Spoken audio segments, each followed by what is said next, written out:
Guys, welcome. Awesome. All right. Welcome, everyone. Happy Friday. Got our Fitness Friday today, and we'll have Ryan going over running science of our first part series of our three-part series. First week of our three-part series. There we go. All right, and I'll introduce Ryan to you. Ryan has a degree in applied exercise science and is a certified strength and conditioning specialist. He is our assistant general manager at Q Fitness and enjoys teaching classes, virtual personal training, and helping Qualcomm employees become more active and lead more balanced lives with the fitness coaching incentive. Ryan has owned his own personal training business in celebrity-filled Santa Monica, worked as a Tier 3 personal trainer at Equinox, and is a Level 3 paralysis recovery specialist, and has worked with pro hockey players at the Buffalo Sabres in the NHL. Welcome, Ryan. Awesome job. All right, thanks, Jess. Thanks for the great intro. Pretty long list of stuff here in the fitness industry, but I'm glad to be working at this Qualcomm site in San Diego. I'm so thankful for you guys making it and asking to do a presentation on running. So for me and my background in running, it's not too expensive, although I have run a half marathon in the past. I do like to read up on anatomy and physiology. I've got a degree, like Jess said, in exercise science, so I know a little bit about it all, and I'd be happy to share my thoughts and perspective on running. So here we go. Like Jess said, we do have a 3-week schedule. Today is May 7th, week 1 in the upper left there. You can see that today is just intro to running. We're going to be talking about the anatomy and physiology of running, what muscles you'll be using, the mechanics of running, and programming, how and how often you should run, and how long. Week 2 will be with Coach Jess in 2 weeks there on May 21st. She'll be talking about nutrition, mobility, and injury prevention. And then week 3, I'll be back for June 4th, running faster and running longer. Cool. All right. Here we go. Week 1, welcome. Intro to running, anatomy, mechanics, and programming. What is it and why is it good? If you can, in the chat, go ahead and write the difference between walking and running. Let me know if you know the difference between walking and running. And maybe why you'd like to do it yourself, why it's good for you, why it makes you feel good. For me personally, it's just an easy workout. You put on your shoes, you're out the door, you're going, even if it's a mile or two, you're probably feeling a lot better after that. And then that's a great time to stretch and mobilize your body after that because you're all warmed up. Anatomy. How do we move? Of course, we'll go over your legs, the muscles that are involved for running, your core, your upper body, then your mind and your spirit as well. We'll talk a little bit about that. And then programming, how much and how often we'll go over that at the end. So let's check the chat. Jess, what do you have for the difference between walking and running? Oh, we have a few. Both feet off the ground. Yes, guessing excellent. That might be running. Yeah, That's Brian the said answer. that. Who's that, Brian? Yeah, Brian nice and job. Chris also said both heels leaving the ground. Okay. Walking equals both feet on the ground at the same time. Walking Excellent. is a lazier form than running. Running is flying at some point. Both feet are in the air. Yeah, lots of great answers with both feet being in the air for running. Great. Thanks, Jess. Yeah, and that's the answer right there, flying or flight. You're actually flying when you're running. Pretty cool. You get both feet off the ground. Nice job. Who was that? Who wrote in flight? That was Debbie. Yeah. Debbie. Debbie said flying. Yeah, all right, Debbie. Sweet. Thank you. And this is a great photo of, anyone know who this runner is in yellow from Jamaica? Go ahead and type it into the chat. Says it right on his shirt. Ah, Usain Bolt. Yeah, okay. You got me. Usain Bolt. So one of the best sprinters. So this is more of a sprinter, right? He does shorter distance. You could see his muscle and his body type. He's super muscular. He's probably a mesomorph, mixed between a mesomorph and an ectomorph. So pretty lean, pretty muscular, fastest man in the world right there for shorter distances. Okay, but you can see both of his feet are off the ground. Both of his gold running spikes are off the ground. Pretty exciting and amazing sport to watch. One of my favorites to watch for the Summer Olympics. Hopefully the Summer Olympics happens again this year. Oh yeah, so why is running good for us as well? Did we get any feedback there, Jess? Anyone reply on why it feels good to them, or any We got benefits? one. Okay. Running wakes her up and energizes. Excellent. Um, Excellent. That's good. Yeah. Yeah. So exactly yeah, that. Yeah. Running could it's a help great to fight answer. anxiety, could help you to feel better, it improves your circulation, improves bone density, improves muscle mass, could help you to think better, improves cognitive function, decreases blood pressure, decreases blood sugars, decreases blood cholesterol. A lot of good stuff, especially when you do it on a regular progressive basis, meaning that you build up over time. Cool. It's also, of course, great for our cardiorespiratory system, meaning our heart and our lungs and our blood. Our blood actually adapts to running, and we get more efficient blood and circulation systems. So we get more hemoglobin, more red blood cells from running on a regular basis. All right, into the anatomy. This might be some of our most interested parts of the presentation here, but right on the strike foot here in the front leg, you can see the foot hitting the ground. And that's where our body absorbs a lot of force. This is very important, okay? So your lower leg absorbs a lot of the force. There's like 3 different joints within the ankle that help to absorb force. A lot of the feet muscles, the calf muscle, the gastrocnemius, the soleus, the peroneal muscles along the side of the leg help to stabilize and absorb force, as well as the anterior tibialis, all absorb a lot of force throughout the body, and they help to dissipate ground reaction forces as you hit the ground. So really important. Those lower leg muscles need to be mobile as well as strong in order to dissipate that force coming through the body. If anything is kind of off there, it could transmit force through the knee, through the hip, through the back, and it could cause pain. Okay? It's a lot of questions that we might get is, why I'm getting pain from running, and this could be one of the reasons. Maybe the foot isn't mobile or strong enough. Pretty simple.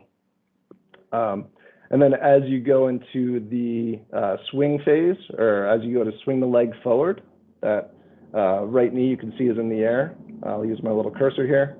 You're going to be using your hip flexors, your deep psoas muscle, your rectus femoris to pull the knee forward into hip flexion. Okay, so psoas muscles are really important. How do you strengthen those? We'll go over that on week 3. Those are very important muscles for sprinting. For sprinting and running, you can get a lot faster by making these muscles stronger as well as more powerful. Okay. And then also bringing your knee up. Once you get your leg pulled through, you also need your hamstrings to flex or bend that knee so you can get the foot underneath your body without swinging it out and around. You could pull it straight through using those hamstrings. So for me, I know Brian Spencer called me out during boot camp one time, and he said, your right leg kind of swings around, because, I'm not a perfect runner. But maybe my right hamstrings are a little bit weak, or I was just cueing myself improperly on how to pull that leg through. Okay. Could be that I was a little bit lazy that day too, but that happens. So it comes down to the spirit and the will as well. More musculature that's used is your core. You're going to try to maintain a nice 10-degree lean from the ankles. So core stability of your rectus abdominis, right, on the front side of the body, connects down on the pelvis, runs right up to the lower parts of the ribs. That's your 6-pack. Your obliques help to stabilize a little bit as well as rotate. You have internal and external oblique. You have your lats that are major core stabilizers. You have glutes that are major core stabilizers, meaning that they're big muscles that help to stabilize your spine. Okay, you got a lot of these smaller muscles that run up and down the spine, the spinal erectors, the multifidus. They stabilize your spine, and they help those micro movements and adjustments within each vertebrae. There's a ton of muscles in our body, as we know. I think there's over 600. But all the way up to the head, you want to keep your head in a good position, upright. Your gaze forward, of course, not looking down at the ground, not looking up in the air. Maybe 50 to 100 feet out in front of you is a pretty good cue. And then you also need good upper body power to transmit force down through the body when you're traveling in locomotion or moving forward, right? Let me shut my window there.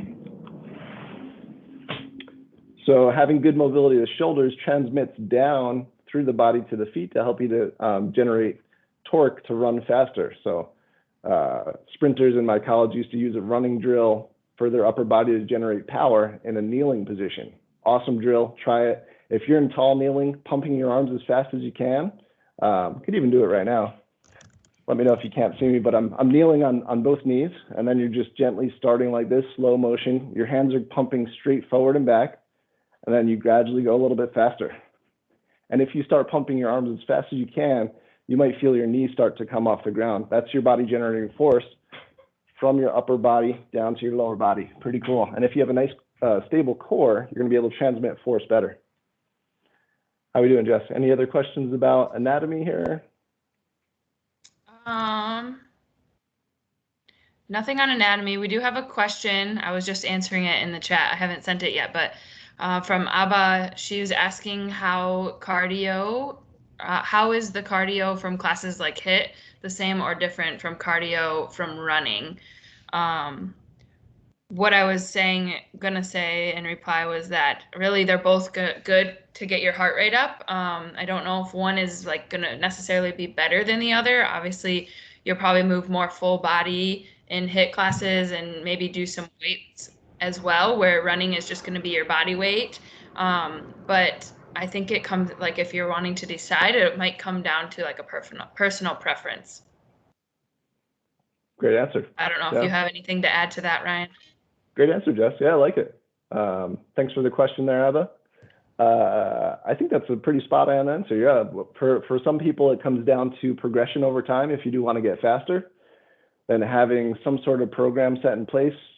Jess helped set myself up with the program, so I see myself getting stronger with our one-on-one training sessions. She's able to train me virtually, and I've seen myself getting stronger and doing more rounds every time I show up. She's like, all right, 6 rounds today. I'm like, oh no, we only did 3 rounds 3 weeks ago, but here we go, 6 rounds. All right, I'll get it done.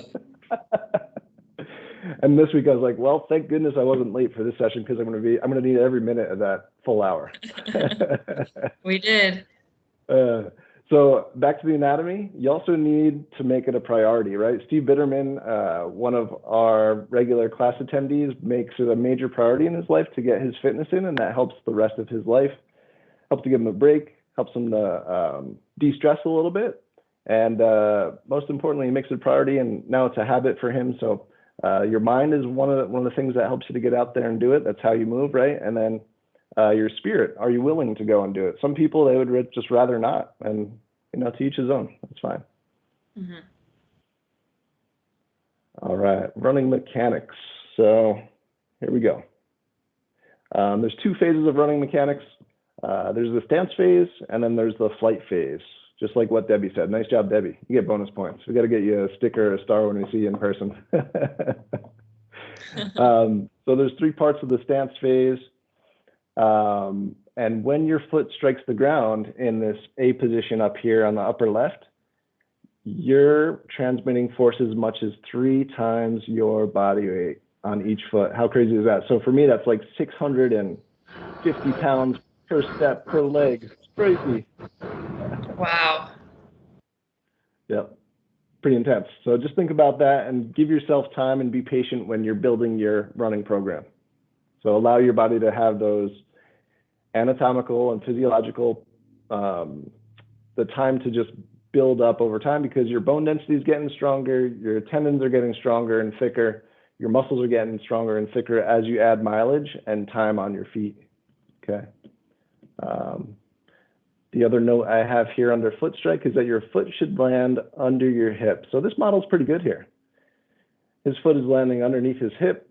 His ankle isn't quite in 90 degrees, which is fine. The more advanced runners land with more than 90 degrees, meaning that his toe is pointing down a little bit. He's striking at about midfoot, which is pretty good. A lot of coaches like that. We'll talk a little bit about that more later, but really what feels natural to you with good mechanics is ideal, because when you get tired, you're probably going to go back to that natural feeling gait pattern. The biggest thing here is that you don't want to strike, you don't want to overreach. It's called overstriding. So you don't want to land, where's my cursor? You don't want to land with your foot all the way out here in front of your body. Okay, that's going to be a very quad dominant running style. You want to land with that foot where's the cursor? Underneath your body and your hips, which means that you have to pull your hips through into good extension of the hips. And you need to keep that 10-degree forward lean from the foot and nice stable core. Okay, so it's good to cue yourself on this extension of the hip, or pushing the ground or pulling the ground back behind you to get into triple extension, which means extension of the ankle, knee, and hip. Okay, so triple extension is huge. It's great for propelling yourself forward. Propulsion is part of the swing phase or the toe off phase at the end of the stance phase or the support phase. So you're actually pulling your body forward through space, primarily using the hip muscles, the glutes, to pull yourself forward. He's also shown that you're using your calf to stabilize quite a bit there. I think we talked about that in the previous slide. And the foot muscles, the subtalar joint, the plantar fascia absorb a lot of the forces when your foot strikes the ground right there. Okay, I know it's a lot of information, but hopefully this is helping you runners out there. Doing this little bit of research has helped me quite a bit. And previously, I thought that it was just creating a quick cadence, getting your feet off the ground, quick. But after doing a little bit of research, I've realized that I'll show you a resource at the end here of how to get more propulsion, meaning you need more hip extension and actually pushing from neutral or landing with that foot underneath your body to pushing backwards is a good way to become faster. Okay, so a little bit of the mechanics here. Propulsion, or pushing yourself forward in the flight phase, and the swing phase also take a lot of strength and power for both of these. So pulling yourself forward needs a lot of hip power, and pulling that leg through also needs a lot of psoas power and strength, or hip flexor strength. Okay. All right, running mechanics continued. I know we only have about 10 more minutes here, but I'll try to quickly go through these. The road camber, if any of you have run any long distance races, you know that pitch is off to the right side of the road, which means that the whole left side of your body could get tight, the left ankle, the left hip, the left obliques, and then all of a sudden your head and your shoulders are doing funny stuff because you're constantly running on a road that's like this, right? This is why trail runs are great for us, because they give you a lot of variety in the surface. You just got to be really aware of running on that trail, because you're going to have boulders, you're going to have rocks, you're going to have slippery surface, but it's good for you. Just go a little bit slower, and it's great training to be able to prevent pains, ankle pains, foot pains, knee pains. Just that variety is really good. Then there's also a little bit of a difference between the muscles used if you're running on a treadmill versus running outdoors. If you're running outdoors, you're getting more glutes and hamstrings, versus indoors on the treadmill, you're getting more quadriceps and hip flexors. So it definitely affects your mechanics a little bit running on the treadmill, which I don't even have as a bullet point here. But weather, you're going to be affected by weather. Hydration and breathing will help you to get through that. I've got a quick story for you. We did the boot camp, Marine Corps boot camp challenge 2 years ago, and I think it was March or May, but we had a ton of rain. It was muddy. We were carrying a 100-pound stretcher. A lot of my boot campers came out, and we had a good time, but we were all cramping up, midway to the last. It was like a 4-hour run where we're carrying, between the 10 of us, we're carrying a 100-pound stretcher, jogging the whole time, doing 15 to 20 obstacles, and it was rainy and muddy. It was nasty. But we were all starting to cramp up, and obviously we're probably not used to 4 hours straight of exercise. But I think that the colder weather and the rain and the mud actually affected our ability to stay hydrated. So keep that in mind when you're out there in the hot weather. Jess is going to talk more about that in 2 weeks. Like I said before, body type is a big factor. You might be better at running long distance if you're longer and leaner. If you're more of a muscular body type, you might be better with shorter distances like sprints or 5Ks. Foot strike, near neutral is best. Some people are trying to figure out if landing on their toes is best or landing on the heel. Like I said before, try to find a natural gait pattern for yourself while keeping those cues that I mentioned before, landing with the foot underneath the hip. All right, how are we doing, Jess? Any questions in the? We do have a few questions. One specifically to the foot strike, and asking about sprinting and making sure that, or wondering if you're supposed to land on the balls of your feet when sprinting versus heels. I believe that's right. What do you think, Ryan? Great question. Exactly. Yeah. So your sprint mechanics and your, jogging or running mechanics are going to be different. The faster you're sprinting, typically the more you're going to be towards the ball of the foot or the toes. Yeah. Yep. Because there's more elastic then, properties that are involved with the calf and the foot. So you might be able to go a little bit faster. Yep. Awesome. And then does the same set of muscles get used for lateral or diagonal running patterns, like side to side stuff? I feel like different probably, huh? Yeah. How would you respond to that one, Jess? Because Jess teaches the sports conditioning class Monday, Wednesday, Friday. I I would think say you're referring to like shuffles and karaoke's, that sort of thing. yeah, you're definitely using different muscles. I mean, you might still be using some of the same ones, but you're getting more of those lateral, like the muscles on the side and maybe like the inner legs, like the adductors and abductors and the side of the calves, maybe more of the soleus, in like a different way too, because you're moving a different direction. So yeah, Yeah, I would yeah. say different set of muscles, but some may be the same. Great question. Yeah, I think when we're doing the sports conditioning class, we're trying to maintain a nice athletic stance, like as if you were playing football or tennis, thinking about that athletic position where you're set up, kind of like in a quarter squat, you're here and you're ready to go, and then you're moving side to side. You don't really want to be too upright when you're doing those lateral Right. shuffles. Yeah. Yep. Yep. Cool. All right, guys. I think we only have a few more slides here, and I know we only have about 5 more minutes. At the end, we'll have another 2 minutes for questions, but this is the beginner program that I wrote up here, which is parallel to the book Running Anatomy by Joseph Puglia. That's a Human Kinetics approved book, so it's excellent, and I really enjoy it. It kind of parallels what we talk about at Q Fitness. Want to say hi, Adriana? Want to wave to everybody? Yeah. Yeah. Oh, okay. She's out of here. So Monday, Wednesday, Friday, you can see here are strength exercises. Tuesday, Thursday, Saturday is running. So what he suggests in Running Anatomy is to do alternate days of runs. Okay. For the beginner program, it's more of a base or aerobic base and conditioning running plan, where on Tuesday and Saturday, you're running at about 70% of your heart rate max. So for me, 220 minus my age is 180 because I'm 40. Times 70% puts me down at 126 beats per minute, plus or minus 5 beats. I'm going to try to stay within 120 to 130 beats per minute for anywhere between 5 and 30 minutes if I'm new to running. Or maybe you're starting lower at a minute or 2 minutes and you take a little break and you do that 3 or 4 times. Okay.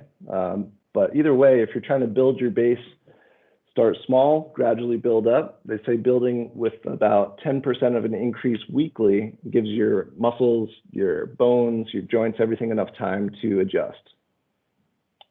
Okay, and then on the strength days, well, actually, let me give you another quick overview here. On most days, we've got some sort of warm up and some sort of cool down every day. So you're looking at maybe half an hour to an hour of exercise 6 days a week. Or if you need to modify this, maybe you do 2 days, 1 day of strength, 1 day of cardio, okay? Or, 2 days of strength, 2 days of cardio where you're running.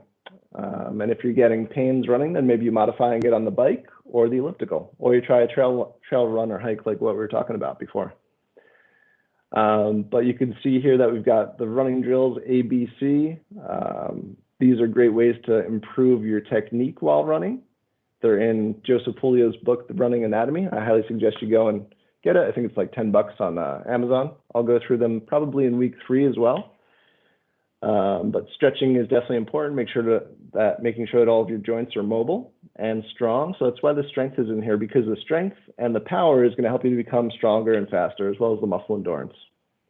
Okay, so this is the beginner program. Any questions about this one? Just to give you guys an idea of what is great for your joints and your muscles and to get conditioned for running. And then this is a moderate to advanced program. So the only difference here is that you're getting 2 days, Tuesday and Thursday, of interval runs or tempo runs. Tempo runs could be like mile run repeats. Those are awful. But you're running a mile, taking a break, catching your breath, repeating, 2 to 3 times. That in itself is a heck of a workout. So, I mean, if you do 2 to 3 miles in a workout for time, you're going to be feeling like you worked out pretty hard there. Then interval runs, where you're pushing yourself hard for 3 minutes, recovering for 3 minutes. This is a great way to increase the variety in your stride frequency, because if you're running fast, your stride is going to be longer.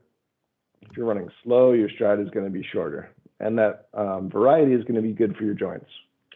And then again, we've got strength on Monday, Wednesday, Friday, along with mobility. And then for your distance, for the advanced program, you're going 30 to 90 minutes on a regular basis on Saturdays. Same heart rate range, 220 minus your age. For me, that's 180 times 70% is about 125 beats per minute, plus or minus 5 beats per minute. So, you know, I'm in 120 to 130 beats per minute, trying to maintain for 30 to 90 minutes or an hour and a half. And I should feel like I'm breathing, but I could still talk 1 to 2 sentences, but not completely out of breath. You should be able to build your aerobic base at this pace. To fill in those gaps, Monday, Wednesday, Friday, if you're not sure what to do for strength, try one of our group fitness classes. We've got a live class schedule on Zoom. If you're not signed up, we could add to the chat how to sign up for our email list. Donna is on the call today, and she would be happy to add you to the list. Or if you just type that link that we add, then you'll be added to the list instantly. You can see Jess's class, Monday, Wednesday, Friday, sports conditioning. I teach on Wednesday at 11:30 HIT, and she also teaches 7 a.m. Tuesday. All these classes, the ones that Patrick teaches as well, would be great for your strength, full body strength and functional strength. Here's the resources from today. Running Anatomy, Human Motor Development, Every Day is Game Day by Mark Verstegen, which Jess is letting me borrow. Thanks, Jess. And the Journal of Biomechanics is that one report that I read about, or study that I read on propelling yourself forward. So check that one out. We'll add this to our YouTube channel, this video. But thanks a lot for coming today, guys. If you have any questions, go ahead and add them to the chat. I've got another 5 or 10 minutes. I could hang around if you guys have any questions. There is a couple questions. One, is it okay to lean back when running downhill from Arun? Good question. Yeah, as long as if you're not having any pain, you may need to do it to kind of counterbalance your weight. Depends on the surface, of course. If it is slippery, probably not the best idea. You might need to take more of that athletic stance. How about you, Jess? Any feedback on that one? I think that's great. Yeah. Because you don't want to lean forward, right? Yeah. Yeah, good question, Arun. So I think leaning back, as long as I didn't like you're engaging glutes and things like that. Yeah. Thanks for coming today, Arun. Glad to see you add into the chat too. That's cool. Yeah, we got lots of good stuff in the chat. There was another one we kind of answered. Which part are we doing wrong, or what is going wrong if we get dull knee pain after running? Say it again. Sorry. What's going wrong in our bodies if we get dull knee pain after running? Oh, yeah. There's some sort of ground reaction forces that are getting transmitted through the knee. It could be typically there's 3 things. It could be either mobility or stiffness, right? Tightness. So you may need to work on your mobility. You may need to work on your strength. Yep. Or you may need to work on your balance. What's the third one? Or you may need to work on a balance. So maybe one side is stronger than the other. You're loading into one leg more than the other. But we could always meet with you for more of a in-person, one-on-one assessment to figure it out and troubleshoot and see if that works. If it doesn't work, of course, we're not physical therapists. You could always check out a physical therapist for more of an involved assessment. Let's see. So Stephen, yes, we are updating the HIT classes. I've got one in my downloads that I need to update, so I'll make sure to go ahead and do that. Thanks for the question. Yes, Kalpana, good question. Any suggestions on losing fat around the midsection? So I was just talking about this to a couple people recently.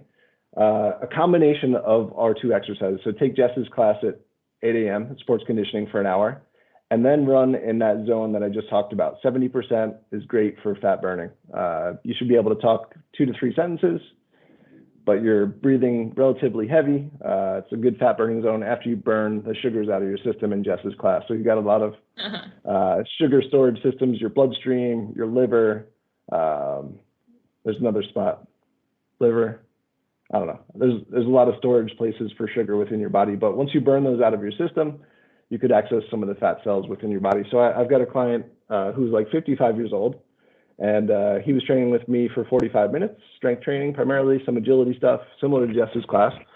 And then after that, on the elliptical, doing intervals for 15 minutes and 30 minutes of that steady state. So I would say no more than 90 minutes of exercise, but that last half hour steady state exercise is a good, I know it takes time, but if that's your goal, body composition changes are tough and time consuming. Yeah. Thanks for coming, Stephen. Kalpana is laughing. Good to see you here, Kalpana. Thanks for coming. All right, Debbie, thanks for your feedback.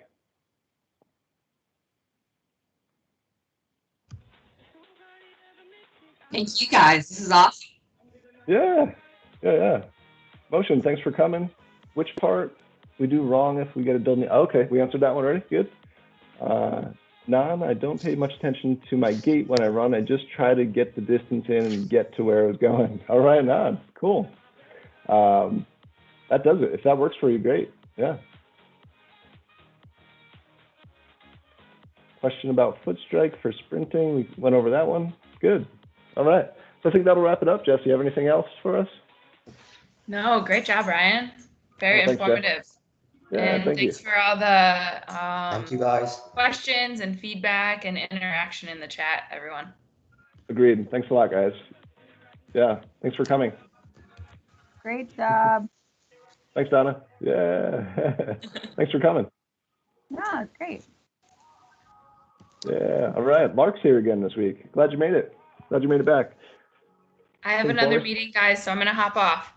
Yeah, sounds good. Jess. Okay, bye. Have a great Bye, weekend. Jess. Thanks for helping. Good to see you, Donna.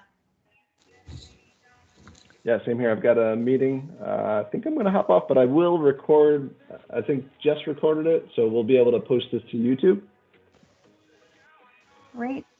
Yeah. And we'll have the link for this going out next Friday. We always, the week after we have one of these events, we send the link out the following Friday so that we have time to get it uploaded and you have time to watch it, particularly with this 3-part series. So look for that. And if anyone has any questions about our content, the newsletters, things like that, you can contact me directly either here via Teams or you can find me in Outlook. So just shoot me an email.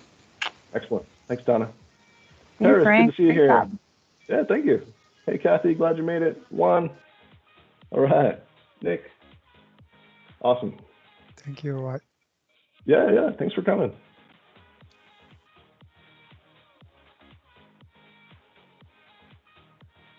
How's your day look? You got some more stuff going on?